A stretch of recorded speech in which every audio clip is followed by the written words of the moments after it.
میرے نئے گھر کی گلی کے آخری حصے پر دائیں جانب ایک بڑا خوبصورت سا گھر ہے جس کے باہر ایک بوڑھا شخص چارپائی پر لیٹا رہتا ہے۔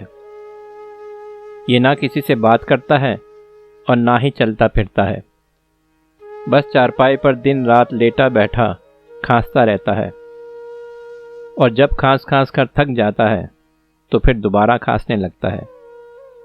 یہ اس گھر کا چوکیدار ہے۔ میں اکثر آتے جاتے ہوئے اسے دیکھتا ہوں، لیکن ہر دفعہ دیکھ کر مجھے حیرت ہوتی ہے کہ اگر اس گھر میں کوئی چور یا ڈاکو آ گیا تو کیا یہ چوکیدار اسے روک پائے گا؟ کیا اس بوڑھے شخص میں اتنی سکت ہے؟ پھر سوچتا ہوں کہ شاید گھر کے مالکان نے اس پر ترس کھا کر چوکیداری کے لیے رکھ لیا ہوگا۔ اس عمر میں بیچارہ کمانے بھی کہاں جائے گا؟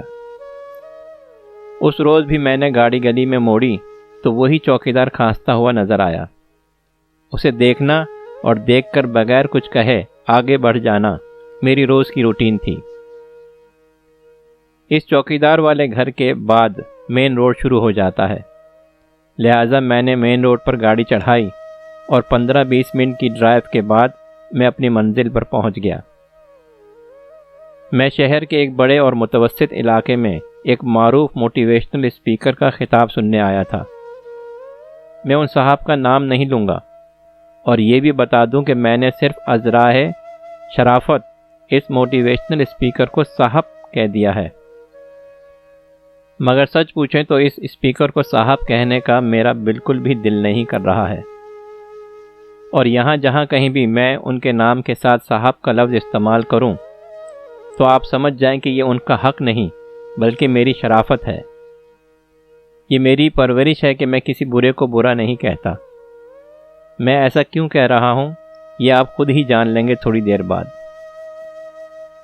خیر جناب، میرے دوست احباب نے مجھے زور دے کر یہاں بھیجا تھا۔ پہلے زمانے میں لوگ بزرگوں کے پاس بیٹھتے تھے اور کارآمد نصیحتیں حاصل کیا کرتے تھے، مگر اب اس جدید دور میں یہ ٹرینڈ چلا ہے کہ موٹیویشنل اسپیکرز ایجاد ہو گئے ہیں اور لوگ خاص طور پر ان کو سننے جاتے ہیں۔ میرے دوستوں نے تو مجھے بھیجا تھا، مگر سچی بات یہ تھی کہ اس موٹیویشنل اسپیکر کی میں نے بہت تعریف سنی تھی، اسی لیے خود میری بھی یہی خواہش تھی کہ میں ان کا یہ لیکچر سنوں۔ تھوڑی ہی دیر میں موٹیویشنل اسپیکر صاحب بلیک کلر کی ایک چمکتی ہوئی نئی گاڑی میں بڑی شان سے تشریف لائے۔ اس گاڑی کے پچھلے بمپر پر الگ سے ایک تختی لگی ہوئی تھی جس پر TS لکھا ہوا تھا۔ شاید یہ موٹیویشنل اسپیکر کا مخفف تھا۔ انہوں نے اپنی گفتگو سے حاضرین پر ایک سحر طاری کر دیا۔ ان کی ہر بات سب لوگ بڑے دھیان اور توجہ سے سن رہے تھے۔ ایسا لگ رہا تھا کہ جیسے ان کا ایک ایک لفظ سننے والوں کی سماعت سے ہوتا ہوا دل میں اتر رہا ہو۔ انہوں نے کہا کہ ہم لوگ اپنی اپنی زندگیوں میں اس قدر مگن اور شاید مصروف ہو گئے ہیں کہ ہمیں پتہ ہی نہیں چلتا کہ ہم اپنے سامنے چلتے پھرتے جیتے جاگتے لوگوں کو کس قدر اگنور کر رہے ہیں، فراموش کر رہے ہیں، اور یہ ہمارے ڈپریشن اور ذہنی تناؤ کی وجہ سے ہے۔ اگر ہمیں سکون اور خوشی چاہیے تو ہمیں ایک دوسرے کی چھوٹی چھوٹی غلطیوں کو بھلانا ہوگا، سب کو معاف کرنا ہوگا، سب کو ساتھ لے کر چلنا ہوگا۔ انہوں نے اس قسم کی اور بھی بہت سی اچھی اور کارآمد باتیں کی۔ موٹیویشنل اسپیکر صاحب بولتے جا رہے تھے اور پورے ہال میں خاموشی چھائی ہوئی تھی۔ سب ان کی کارآمد باتوں کو بڑی توجہ سے سن رہے تھے۔ اچانک انہوں نے وہاں بیٹھے ہوئے حضرات سے ایک سوال کیا۔ انہوں نے پوچھا، کیا آپ لوگوں میں سے کوئی ایسا ہے جس نے کبھی اپنے والد کو گلے لگایا ہو، ان سے بغلگیر ہوا ہو؟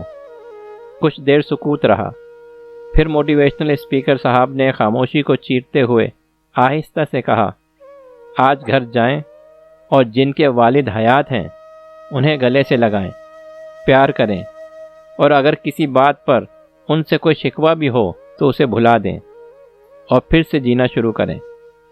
پروگرام کے اختتام سے پہلے ہی مجھے ایک ضروری میٹنگ کی کال آ گئی اور مجھے اٹھنا پڑ گیا۔ میٹنگ 2 گھنٹے جاری رہی اور اس دوران کھانا بھی نہیں کھایا تھا۔ واپسی پر شدید بھوک لگی تھی، لہٰذا ایک جگہ رک کر کھانا کھایا۔ تیز بھوک کی وجہ سے کھانے کا کچھ زیادہ ہی آرڈر دے دیا تھا اور اسی لیے کافی کھانا بچ گیا تھا۔ میں نے وہ سارا کھانا پیک کروایا اور واپس گھر کی طرف روانہ ہو گیا۔ گلی میں مڑتے ہی چوکیدار ہر دفعہ کی طرح میری نظروں کے سامنے تھا۔ میرے ذہن میں اچانک موٹیویشنل اسپیکر کے الفاظ گونجنے لگے جو انہوں نے والد کے بارے میں بولے تھے۔ میرے والد کا تو انتقال ہو چکا تھا، لیکن پھر اس چوکیدار کا خیال آیا کہ یہ چوکیدار بھی تو کسی کا باپ ہوگا، پتہ نہیں اس کو کبھی اپنے بیٹے کی محبت نصیب ہوئی ہو یا نہیں۔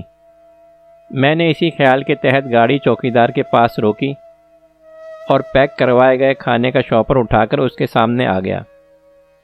سلام دعا کے بعد میں نے شاپر اس کی طرف بڑھاتے ہوئے نہایت احترام سے کہا کہ یہ بالکل تازہ کھانا ہے، آپ کھا لیں۔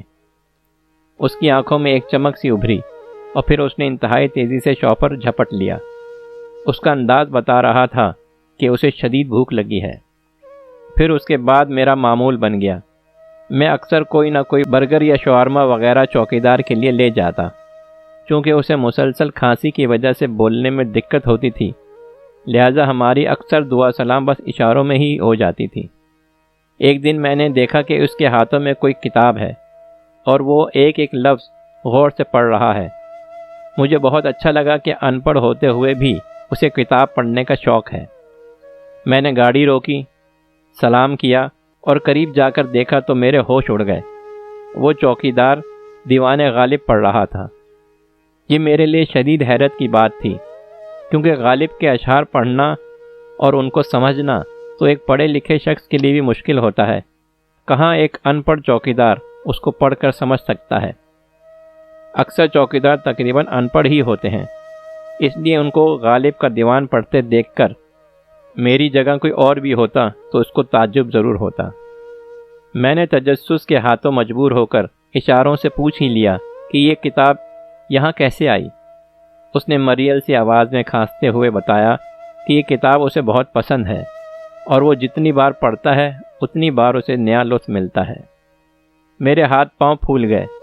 غالب کو پڑھنے اور سمجھنے والا یہ چوکیدار میری نظروں میں مزید معتبر ہو گیا۔ میں نے پوچھا، کیا آپ تعلیم یافتہ ہیں؟ جواب ہاں میں آیا اور میری حیرت اور زیادہ بڑھ گئی جب اس نے بتایا کہ وہ MA پاس ہے اور کالج کا ریٹائرڈ پروفیسر ہے۔ یہ بات میرے لیے بہت الجھا دینے والی تھی کہ آخر ایک پروفیسر کے ساتھ ایسا کیا ہوا کہ اسے اس عمر میں چوکیداری کرنا پڑ رہی ہے۔ کیا ان کے آگے پیچھے کوئی نہیں ہے جو اس عمر میں ان کو سنبھالے، ان کا خیال رکھے؟ اس راز سے بھی اس چوکیدار نے خود ہی پردہ اٹھا دیا اور ایسی حقیقت بیان کی کہ کچھ دیر کے لیے مجھے اپنی سانسیں رکتی ہوئی محسوس ہوئیں۔ یہ بزرگ جسے میں چوکیدار سمجھتا رہا اسی گھر کا مالک تھا۔ 3 بیٹے تھے، تینوں کی شادیاں کر دیں، بیوی فوت ہو گئی۔ وقت گزرنے کے ساتھ ساتھ یہ بوڑھا اور بیمار ہو گیا، اسے پھیپھڑوں کا کینسر ہو گیا۔ کھانسی اور بیماری کی وجہ سے بیٹوں اور بہوؤں کو تشویش ہوئی کہ کہیں باپ کی بیماری ان کے بچوں کو نہ لگ جائے، لہذا سب گھر والوں کے باہم مشورے سے یہ طے پایا کہ ابا جی کی چارپائی گھر سے باہر لگوا دی جائے تاکہ وہ آرام اور سکون سے جی بھر کے کھا سکیں۔ یوں اب گھر والے بھی چین کی نیند سوتے ہیں اور ابا جی کو بھی اپنے بیٹوں اور اولاد کی جلی کٹی باتیں نہیں سننا پڑتی۔ انہوں نے بتایا کہ وہ اپنی اولاد سے بالکل بھی ناراض نہیں، کیونکہ انہوں نے کہیں سنا تھا کہ اگر سکون اور خوشی چاہیے تو ہمیں چھوٹی چھوٹی باتوں کو بھلانا ہوگا، سب کو معاف کرنا ہوگا اور سب کو ساتھ لے کر چلنا ہوگا۔ یہ جملہ سن کر میں چونک اٹھا۔ یقیناً انہوں نے بھی موٹیویشنل اسپیکر کا کوئی لیکچر پڑھا یا سنا تھا، کیونکہ یہ بات میں نے بھی وہیں سنی تھی۔ انہوں نے بتایا کہ ماشاءاللہ ان کے 3 بیٹے بزنس مین ہیں اور بہت اچھا کماتے ہیں، تینوں کے پاس اچھی گاڑیاں ہیں۔ میں نے اس روز بہانے سے انہیں بہت کوریدا کہ شاید ان کے دل میں اپنے بیٹوں کے لیے کوئی تھوڑی سی بھی نفرت ہو، لیکن وہ ہر حال میں اولاد سے راضی نظر آئے۔ پچھلے دنوں میں ان کے گھر کے قریب سے گزرا تو ٹھٹک کر رک گیا۔ ان کی چارپائی کے پاس ایک گاڑی کھڑی تھی۔ میں نے تھوڑا آگے جا کر اپنی گاڑی روکی اور پروفیسر صاحب کے پاس آ کر بیٹھ گیا۔ وہ فخر سے مجھے بتانے لگے کہ یہ گاڑی ان کے بیٹے کی ہے اسی دوران گاڑی سٹارٹ ہونے کی آواز آئی۔ غالباً ہم دونوں کی گفتگو کے دوران ہی ان کا بیٹا گیٹ سے باہر نکلا اور گاڑی میں بیٹھ کر روانہ ہو گیا۔ پروفیسر صاحب نے بیٹے کی جاتی ہوئی گاڑی کی طرف دیکھا اور بے اختیار ہاتھ اٹھا کر بیٹے کو دعا دینے لگے۔ میں نے چونک کر گردن موڑی۔ گاڑی کافی آگے جا چکی تھی، مگر اس کے پچھلے بمپر کے الفاظ صاف نظر آ رہے تھے، جس پر لکھا تھا TS۔ دوستو، ان کا بیٹا وہی موٹیویشنل اسپیکر تھا جو لوگوں کے ہجوم میں بڑی بڑی باتیں کر رہا تھا، جیسے کہ آسمان سے اترا کوئی فرشتہ ہو، جو لوگوں کو اچھائی کی ترغیب دے رہا تھا اور کہہ رہا تھا کہ اگر ہمیں سکون اور خوشی چاہیے تو ہمیں ایک دوسرے کی چھوٹی چھوٹی غلطیوں کو بھلانا ہوگا، سب کو معاف کرنا ہوگا اور سب کو ساتھ لے کر چلنا ہوگا، اور لوگوں سے یہ بھی کہہ رہا تھا کہ اپنے والد کو گلے لگائیں۔ مگر دوستو، اس قسم کے بہت سے جدید موٹیویشنل اسپیکرز اپنا پیٹ پالنے کے لیے لوگوں کو بے وقوف بناتے ہیں۔ ان کی باتیں صرف لفظوں کی حد تک ہی ہوتی ہیں، عملی طور پر ان باتوں کا ان کے عمل سے کوئی تعلق نہیں ہوتا۔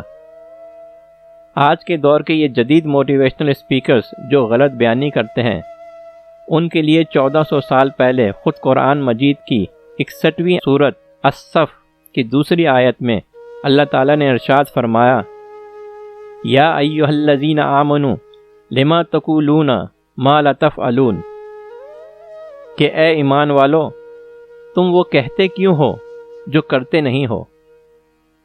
دوستو، میری آپ سب سے گزارش ہے کہ اپنے بزرگوں کو وقت دیں، ان کے پاس بیٹھیں اور ان کے قیمتی مشوروں اور نصیحتوں پر عمل کریں، تو آپ کو کسی جدید موٹیویشنل اسپیکر کی ضرورت نہیں پڑے گی، جن کی اکثر باتیں جھوٹ ہوتی ہیں۔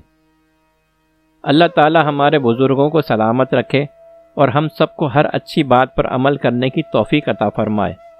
آمین ثم آمین۔